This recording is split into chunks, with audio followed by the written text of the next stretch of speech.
Hello mga kawawmat, in this video lesson, we will discuss simple annuity, so finding the present and future value at the same time the regular payment.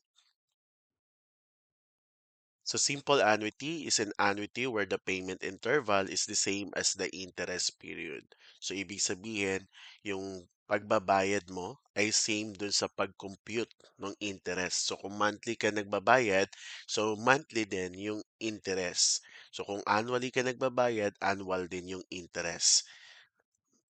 So in the Philippines, annuities are a huge part of everyday financial life, from government contribution to typical hulugan or installment plans. So there are some scenarios na ma-apply nyo yung simple annuity or we can apply simple annuity. So for example, na lang sa pag-ibig MP to savings. So kung hindi kayo aware sa MP to savings, so pwede nyo i-visit yung pag-ibig website para aware kayo kung ano tungkol ba saan yung MP to savings or pwede nyo itanong sa parents nyo. So the MP to Modified Pag-ibig 2 is a popular voluntary savings program. If you choose to deposit a fixed amount monthly, it functions as a simple annuity where your money grows through annual dividends. So for example, a teacher in Cebu decides to save 3,000 every month in an MP to account for 5 years to save for a home renovation. So after 5 years, tutubo yung pera niya. So depende din sa interest na kukunin or ibibigay sa kanya, no? Pag-ibig. Next, yung hulugan. So uso sa atin, no, yung kumukuha ng mga installment na appliances. So sa mga like for example, no, yung mga malalaking store like SM. So, kumukuha tayo ng mga appliances. So, uso yan, no? Nagka-credit card tayo dyan. Nag-home credit tayo. So, many Filipinos use installment plans to buy gadgets or appliances. When the interest is calculated per month and you pay per month, it's simple annuity. So, halimbawa, a college student buys a laptop for online classes via home credit. So they agree to pay 2,500 pesos every month for 12 months at a fixed monthly interest rate. So that's it, no? So yan ang mga some situation and scenarios na pwede natin makita yung application ng annuity. So we'll define the following terms na gagamitin natin sa formula for solving the regular payment, future and present value of simple annuity. So the first one is the term of annuity or T. It's the time between the first payment interval and last payment interval.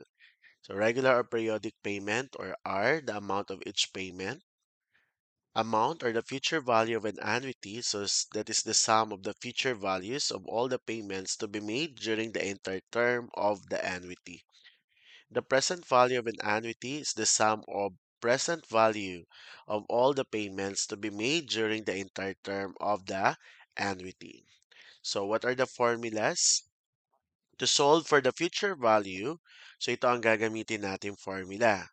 Eh, R multiplied to 1 plus I raised to n minus 1 over I. So kung kukunin naman natin yung present value, so this formula ang gagamitin natin, R multiplied to the 1 minus the quantity 1 plus I raised to negative n over I. So meron tayong dalawang formula for regular payment. Kung ang hinahanap ay regular payment, so nakadepende sa given. So kung future value ang given, ito yung formula na gagamitin nyo. Pero kung ang formula na kumbaga yung given na binigay ay present value, so itong gagamitin yung formula. So alam naman natin na itong mga variables na to. So yung n again, paano yun kinukuha? From the previous discussion about compound interest, so makukuha natin yung n. Pag minultiply natin yung m sa t. Okay, so this is the value of n. So again, yung I na yan, that is R over M. So, nadaanan rin natin yan sa compound interest na yung value ng I para makuha yung I is R over M.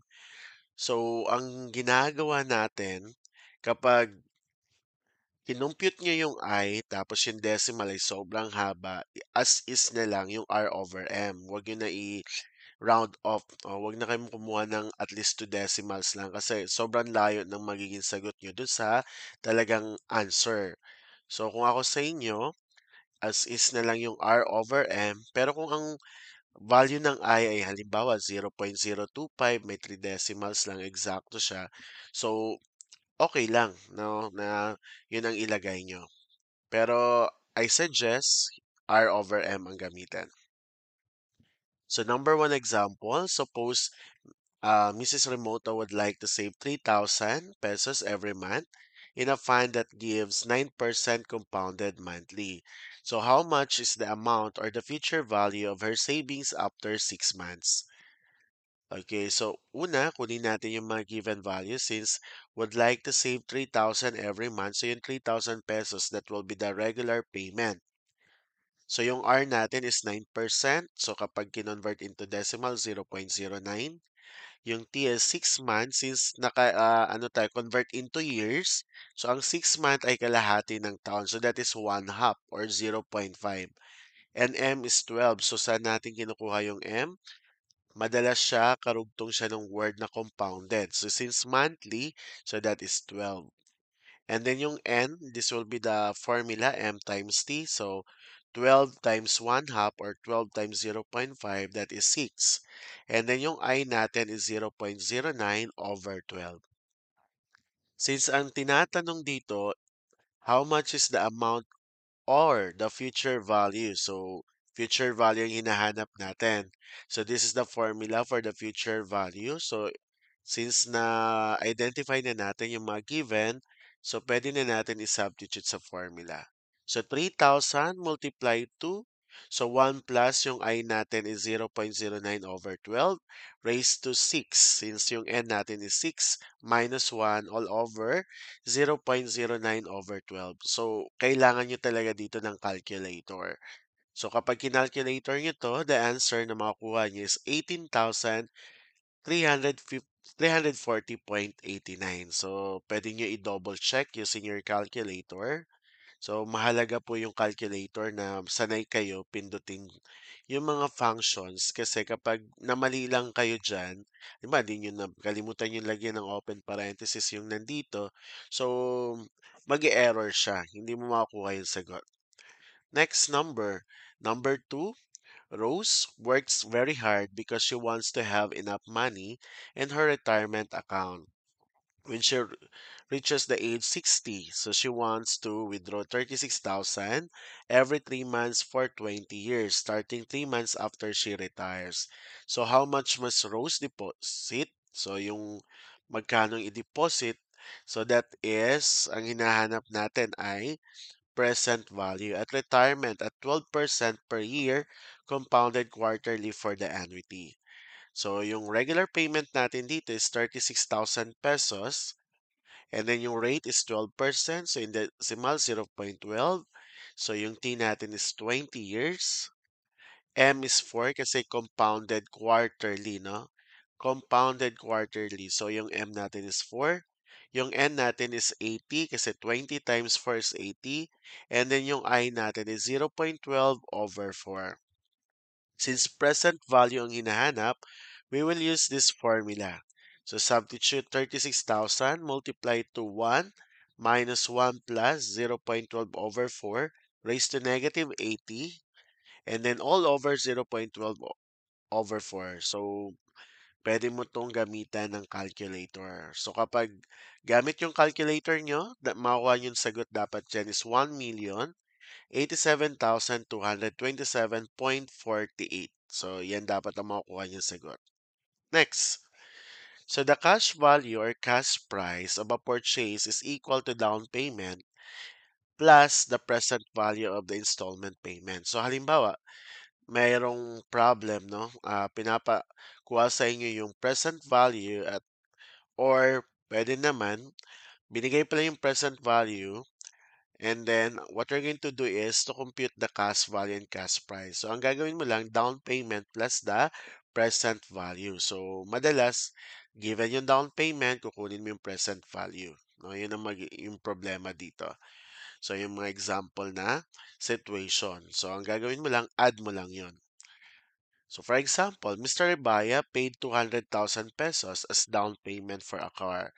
The remaining amount is to be settled by paying 16,200 pesos at the end of each month for 5 years. So, if interest is 10.5% compounded monthly, what is the crash price of his car? So, ang down payment, nag-down siya ng 200,000. Then, the regular payment is 6,200. So, at the end of each month siya magbabayad. So, ang rate natin dito is 0.105 kasi 10.5%. And then T is 5 years.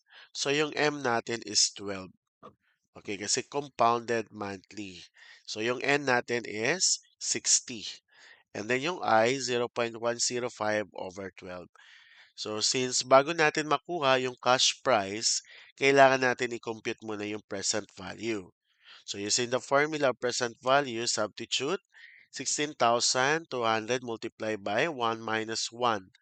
The quantity of 1 plus 0.105 over 12 raised to negative 60 since negative n. So, over 0.105 over 12. So, using your calculator, ang present value na makukuha niya is 753,702.20. Since pinapakuha yung cash price, so anong sabi sa cash price? Ang definition niya is down payment plus the present value. So, i-add lang natin para makuha natin yan. So, yung down payment na 200,000 plus yung present value na 753,702.20. Add nyo lang yan. That is 953,702.2 or 0.20. So, that will be the cash price. Next. Paulo borrowed 100,000, so he agrees to pay the principal plus interest by paying an equal amount of money each year for 3 years. So what should be his annual payment if interest is 8% compounded annually? So kung ito yung pera na hiniram niya, so ang 100,000 that will be the present value, no? So present value itong 100,000. So, and the rate is 0.08 since 8%. So, 3 years yung time natin or yung term. Yung M natin is 1. Bakit? Compounded annually. So, annually, so 1 lang. And yung N natin, 1 times 3 is 3. Yung I, 0.08 divided by 1. So, the answer is 0.08. So, we will use, so ano hinahanap dito? The regular payment. Since given ang present value, so ang formula na gagamitin natin is yung periodic payment na ang given ay present value. So ito yon. P over 1 minus the quantity of 1 plus I raised to negative n over I. So substitute lang 100,000 over 1 minus the quantity of 1 plus 0.08 raised to negative 3 over 0.08. So using your calculator, the answer is 38,803.35. Another problem, I think this is the last problem. So Mr. Rebaya would like to save 500,000 pesos for his son's college education. So how much should he deposit in a savings account every 6 months for 12 years if he interest is 1% compounded semi-annually? So given 500,000, this will be the future value kasi Mr. Rebaya would like to save, no, for his son college education. So that will be the future value. So yan dapat ang makukuha ng anak niya pag nag-aral na siya. So 500,000. R is 0.01 since 1% and T ay 12 years. Ang M is 2 since semi-annually. N is 24, so 12 times is 24. I is 0.05. So find the periodic payment.